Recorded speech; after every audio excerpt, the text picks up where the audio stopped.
Des traitements personnalisés pour nos patients. Je voudrais donc maintenant inviter la docteure Strike. Alors, Karen travaille actuellement comme physiothérapeute en pratique avancée dans le programme des troubles de la coagulation à l'université McMaster au centre médical en Ontario, au Canada. Elle a obtenu son diplôme en kinésiologie, une maîtrise en physiothérapie et un doctorat en sciences de la réadaptation à l'université McMaster. Karen est professeure adjointe de clinique à l'université McMaster et membre à temps partiel de la faculté du Mohawk College. Les principaux domaines de recherche du Dr. Strike comprennent les pratiques exemplaires pour l'évaluation et la gestion des répercussions musculo-squelettiques d'un trouble de l'articulation, l'échographie au point de service, l'engagement des patients et le champ d'application de la physiothérapie. Le Dr. Strike est membre du corps enseignant et membre fondateur du programme de formation POCUS du Collège Mohawk de l'Université McMaster. Elle va maintenant nous parler de la soin des articulations. Alors, est-ce qu'on fait vraiment du bon travail? Je vais vous laisser l'écouter. Alors, bienvenue, Karen.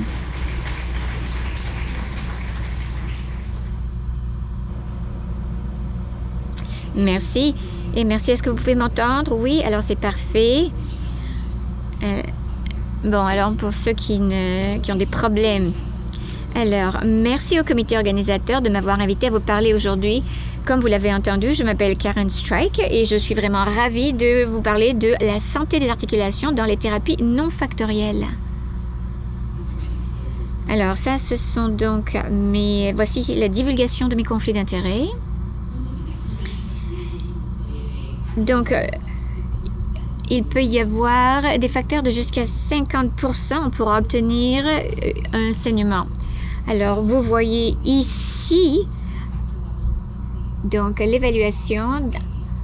Alors, les deux études principales ont vu qu'il y avait une hémophilie A très sérieuse et les deux études en bas, c'était des patients avec des hémophilies A de type modéré ou faible. Alors, les 4 études ont montré qu'il y avait une corrélation entre les niveaux de facteurs et le manque de saignement.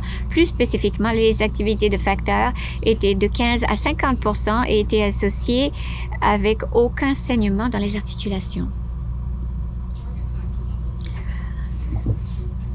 Nous avons développé avec des opinions expertes. Alors, comme vous le voyez ici dans le diagramme, les niveaux de facteurs de 1 à 3% ont été montrés pour des patients qui sont assez sédentaires, 5 à 15% pour les patients qui ont des activités à risque faible, alors le football, le basketball, et de 50 à 80% pour ceux qui font des activités à très haut impact, comme par exemple le hockey et le football américain.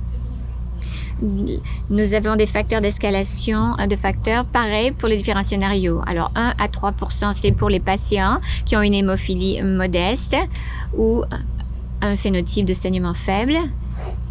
Alors, de 15 à 30% pour ceux qui ont des joints ciblés ou pour les patients qui ont eu malheureusement des saignements et des niveaux de 40 à 50% pour ceux qui ont des chirurgies importantes. Excusez-moi, j'arrive pas à voir s'il faut que je porte mes lunettes ou pas. Alors, pour ceux qui ont eu des chirurgies après un traitement à haute dose. Et particulièrement, je veux parler de la catégorie 30 à 50% pour la résolution de la synovite chronique.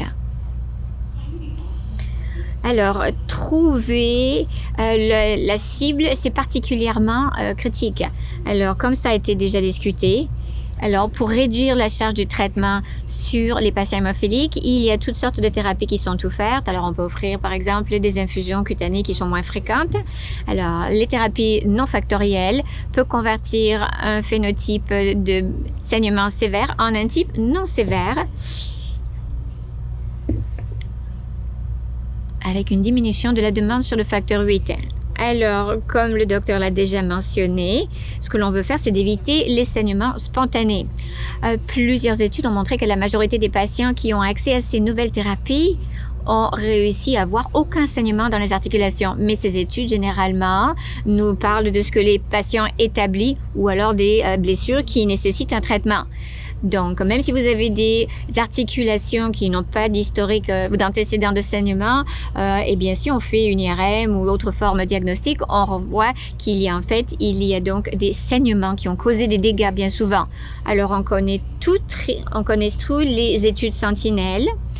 Alors, ça a été fait dans notre étude de prophylaxie contre l'hémophilie et on a détecté des changements dans les articulations des garçons, même s'il n'y avait pas de saignement. Donc, on sait qu'il y a potentiellement des micro-hémorragies qui se déroulent donc dans les os et même si on n'a pas de preuve de saignement.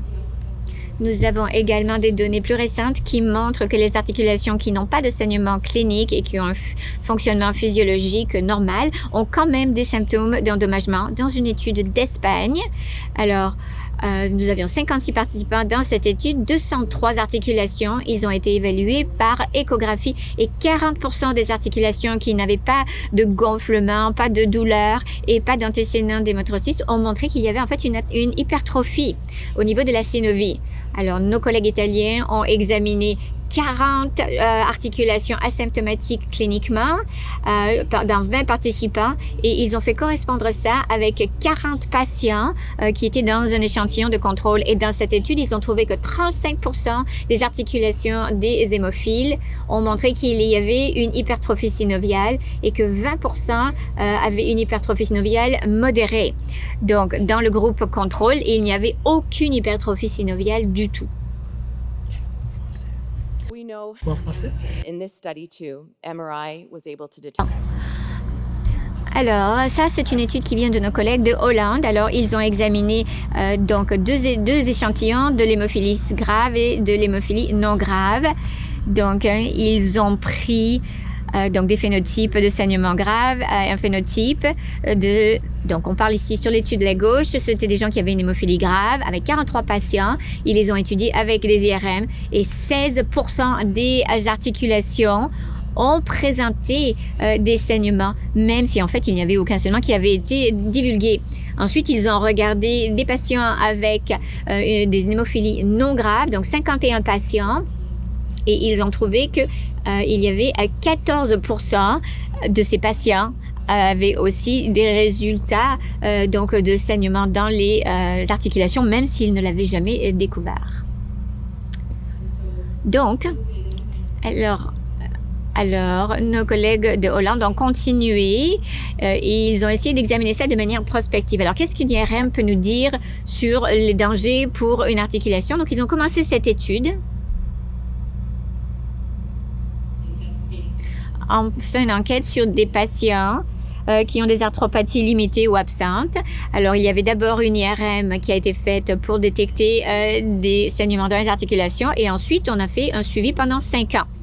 Donc, l'hypertrophie synoviale a été détectée dès le début dans 16% des patients et c'était un prédicteur très fort sur 5 ans. Comme vous le voyez dans les diagrammes, c'est la ligne bleue au sommet, ce sont les articulations qui ont présenté une hypertrophie synoviale au départ et vous voyez que le risque était de 80%. Tandis que ceux qui étaient à 27% et qui n'avaient aucune hypertrophie synoviale au départ. Alors, en ce qui concerne l'arthropathie, donc l'hypertrophie synoviale dès le départ, c'était des patients, alors 24 fois plus probable d'avoir une progression de leur arthropathie dans les 5 ans qui suivaient. Alors, nous allons passer à certains des produits non factoriels. Alors, comme le docteur Martina l'a dit, alors, nous avons maintenant un médicament qui est approuvé dans les patients qui ont de l'hémophilie A. Il y a quand même encore des patients qui ont des effets secondaires, mais il n'y a aucune étude qui nous permet de déterminer le risque à plus long terme. Alors, dans cette étude, ce qu'on voulait faire, c'était d'évaluer si la coagulation à long terme et la concentrée de coagulation pouvait distinguer d'un patient qui avait un risque plus élevé de saignement articulaire spontané. Donc, il y avait 40 patients avec une hémophilie grave et 25% ont développé des saignements articulaires spontanés. Alors, il n'y avait aucun autre paramètre de laboratoire qui permettait de distinguer quels étaient les patients qui allaient saigner ou pas saigner. Et c'est seulement la présence de synovite et le score HEADUS qui était élevé, qui était associé à ce saignement qui pouvait détecter ça. Alors, nous savons également qu'il y a des différences en ce qui concerne nos examens cliniques. Donc, cette diapositive, ça va simplement souligner que même si on voit une corrélation très importante entre le score et les autres index de l'hémophilie, nos examens cliniques peuvent en fait manquer certains des signes de l'hypertrophie synoviale. Alors, une autre étude aux Pays-Bas a montré qu'il y avait 18,4% donc de présence de cette hypertrophie dans les joints, même si on ne le voyait pas autrement. Alors, il y a d'autres études qui ont montré que l'échographie, ça peut aider avec la gestion des patients. Dans cette étude, c'est une étude qui sort d'Israël. Alors, c'était des enfants et des adultes avec l'hémophilie et la maladie VWD. Alors, quand ils se sont présentés à la clinique avec des épisodes musculo-squelettiques graves, ils ont été traités avec des échographies. Alors, il a été déterminé au niveau de l'équipe clinique et lors de l'évaluation clinique.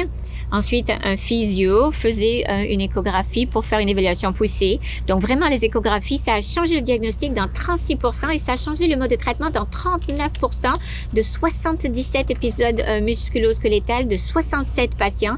Ils ont trouvé qu'en fait, ils avaient manqué 9 saignements articulaires et 2 saignements musculaires. Donc, cette étude prouve que l'utilisation d'échographie en plus de l'évaluation clinique dans l'évaluation des épisodes musculo-squelettaires est très importante.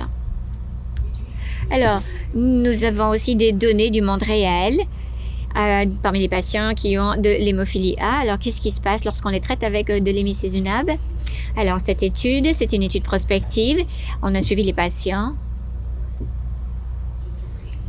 pendant à peu près 18 mois et on a examiné les épisodes de saignement. 51% des patients, alors c'était des patients qui allaient de 1 an à 75 ans, 51% des patients ont eu au moins un saignement spontané et 61% ont eu des saignements traumatiques.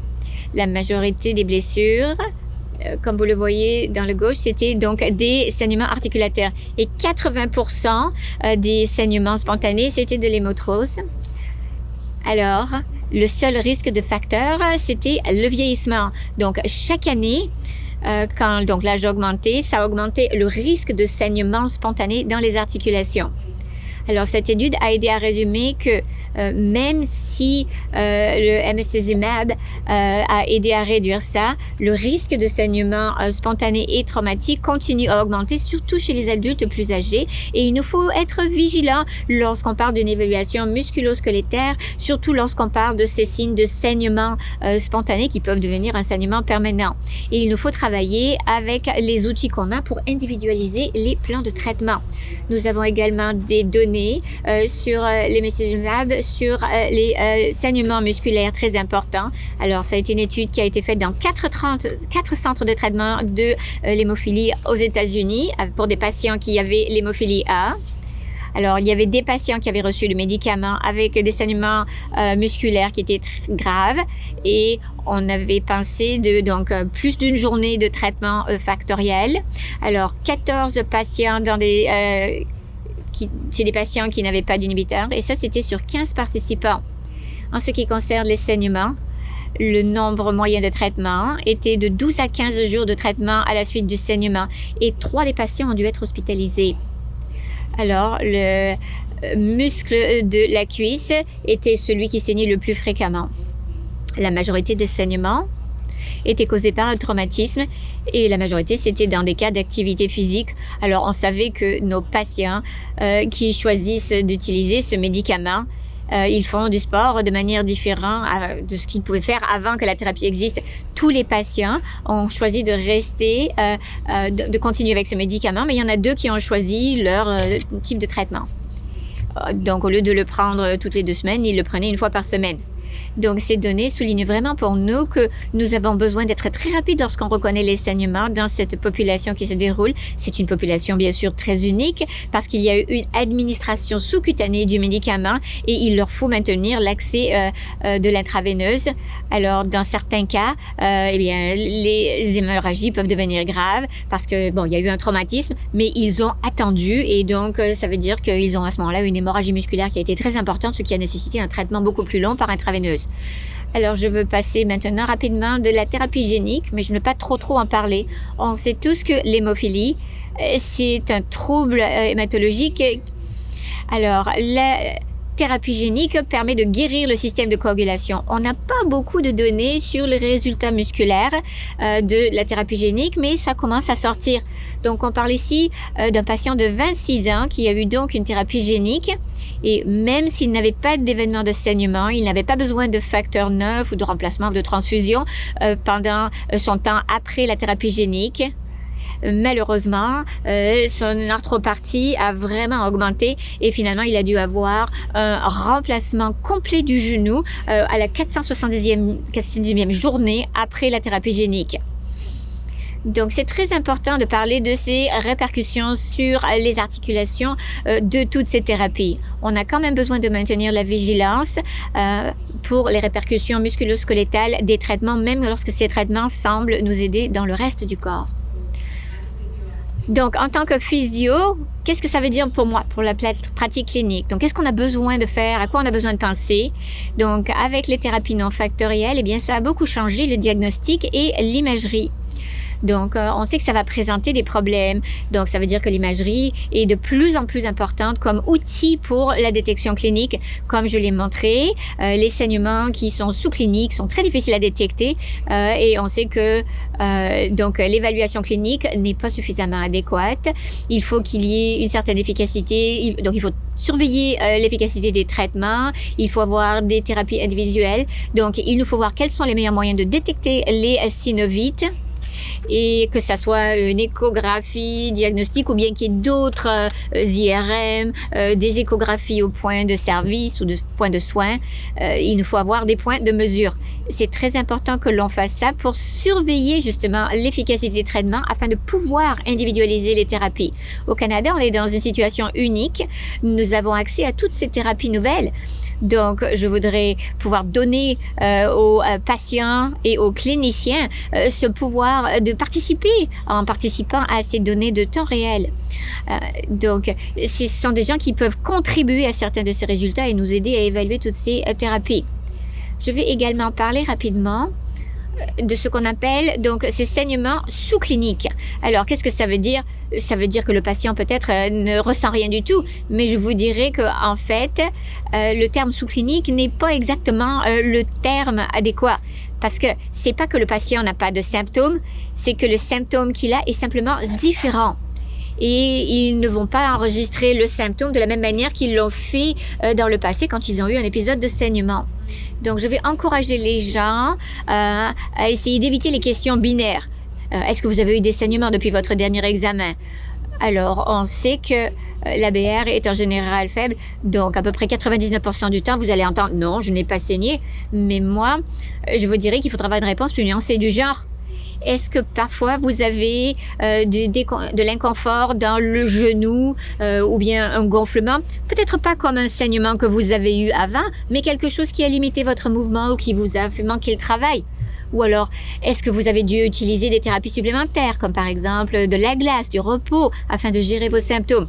Avez-vous remarqué des changements dans la manière dont vous marchez, vous vous tenez debout, vous faites de l'exercice ou vous utilisez vos membres dans vos exercices de tous les jours? Par exemple, est-ce que vous pouviez vous laver les cheveux avec les deux mains et maintenant vous le faites qu'avec une seule main? Parce que si vous posez seulement les questions sur est-ce que vous avez des saignements, vous allez rater plein de choses. Et finalement, ça revient à ce qu'on a vu pendant le symposium. Il faut parler des répercussions psychologiques de ces thérapies. Alors du genre, est-ce que vous vous êtes ajusté ou est-ce que vous avez limité vos activités en raison de l'incertitude que vous avez par rapport au saignement ou vous avez peur de saigner? Est-ce que peut-être les gens ont changé leur saignement? Donc il faut changer la manière dont on pose les questions parce que les ABR sont tellement faibles. Pourquoi est-ce qu'on dit aux gens, est-ce que vous avez saigné? Alors finalement, c'est ma dernière diapositive. Donc avec ces thérapies nouvelles, nos mesures traditionnelles ne sont peut-être plus entièrement applicables pour déterminer la santé réelle du patient. Donc, pour les mesures de fonctionnement ou les mesures fonctionnelles, donc toutes les autres mesures qu'on a vues dans les diapositives et qui avaient une certaine importance pour les patients qui ont de l'hémophilie. Alors, il va falloir qu'on trouve des données réelles sur la mobilité, l'endurance et la santé fonctionnelle, les choses qui sont importantes pour nos patients. Donc, restez à l'écoute parce qu'il y a beaucoup de choses qui vont sortir dans le mois qui s'en vient lorsqu'on parle des propriétés psychométriques de ces outils.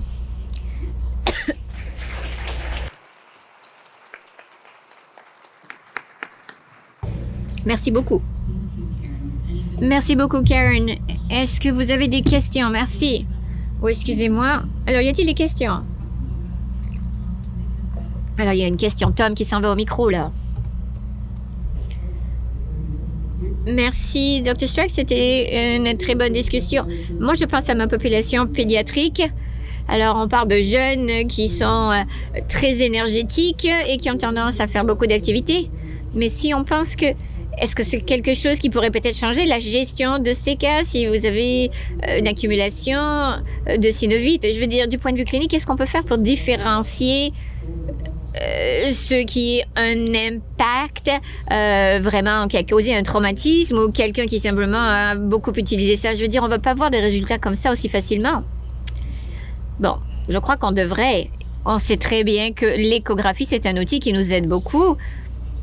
Je crois qu'il faut aller dans nos centres. Et si on n'a pas la capacité d'avoir une échographie au lit dans les centres qu'on a, eh bien, il faut qu'on puisse les envoyer facilement au centre de diagnostic.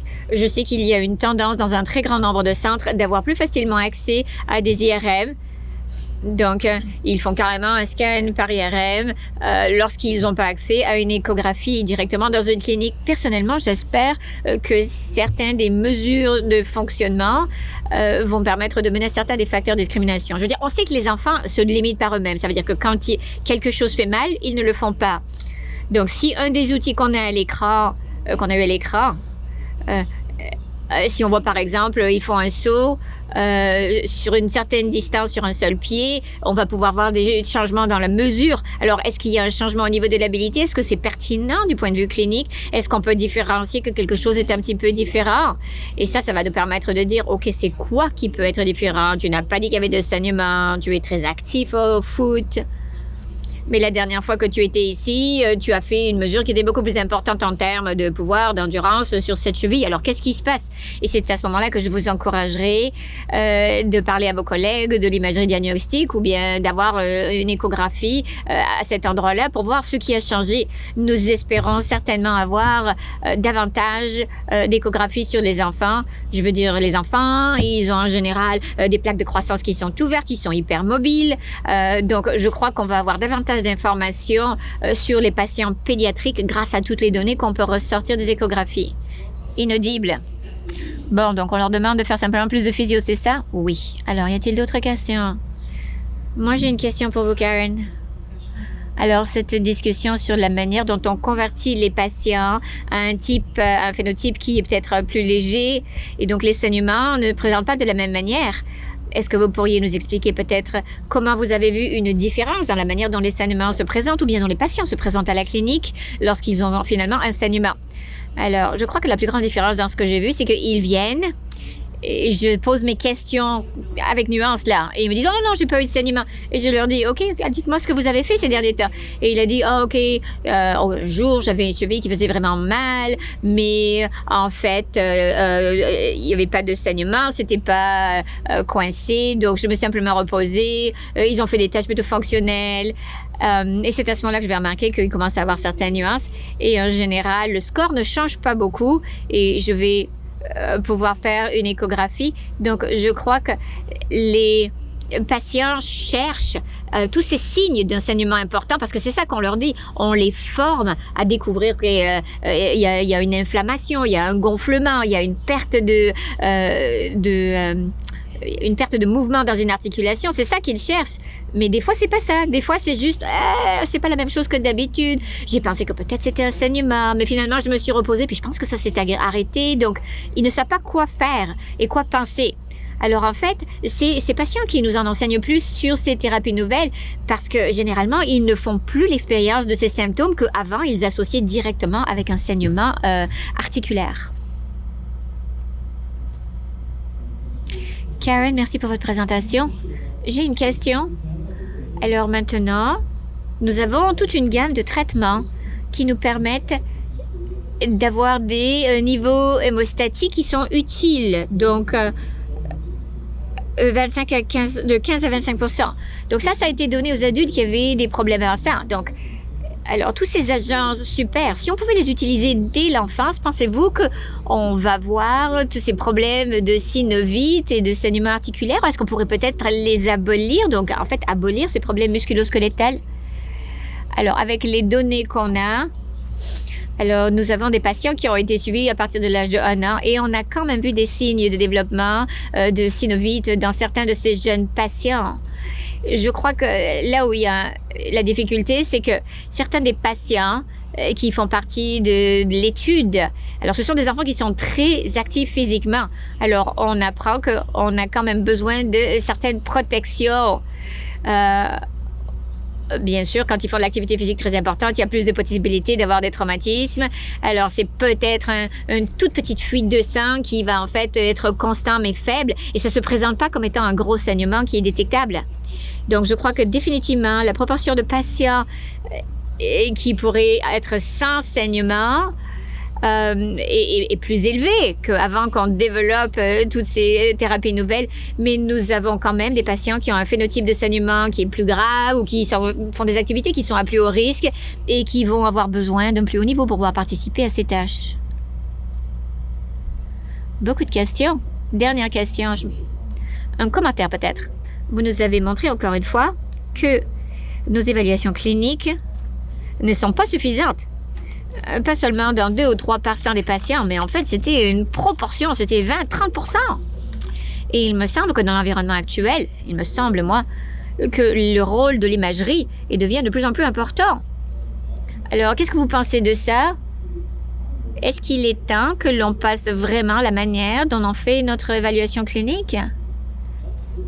Parce qu'il semble vraiment... Je veux dire, je ne sais pas si les gens vous écoutent, mais moi, je vous écoute. À chaque fois que je vous écoute parler, vous nous dites que notre relation avec le patient n'est pas suffisamment adéquate pour pouvoir détecter ces changements-là. Je suis d'accord. Personnellement, je pense que l'imagerie a besoin de jouer un rôle plus important. Je ne vous dis pas qu'on doit jeter l'outil d'évaluation par la fenêtre. Je ne vous dis pas qu'on doit faire cette évaluation avec une moins grande fréquence, mais on sait que la santé peut changer beaucoup au cours d'une longue période de temps. Mais si on fait cette évaluation tous les 6 mois chez un patient, c'est peut-être pas la meilleure utilisation de notre temps. Est-ce que peut-être on devrait plutôt faire de l'imagerie diagnostique, des échographies au moment des soins et ça serait en fait des mesures axées sur le fonctionnement parce que c'est ça qui est vraiment important pour les patients. Les autres choses que j'ai mis à l'écran, c'est ce sont des évaluations qui sont vraiment courtes, c'est faisable en clinique. Alors, il y a eu un abstract qui a été présenté et qui montre que toutes ces mesures de fonctionnement, de mobilité fonctionnelle, eh bien, en fait, ça peut être fait par télévisite. Donc, les patients peuvent faire l'évaluation par eux-mêmes. Ça ne demande pas de compétences d'un physiothérapeute ou autre pour faire ces évaluations de mesures fonctionnelles. OK. Alors, potentiellement, est-ce qu'on devrait peut-être s'éloigner de toujours utiliser notre évaluation clinique typique? Je veux dire, vraiment, si on avait le temps de capter toutes les données, ça serait bien, mais si on a du temps limité, moi, je vous dirais qu'il faut commencer à penser à d'autres outils qui nous donneraient des renseignements qui seraient beaucoup plus utiles. Merci beaucoup.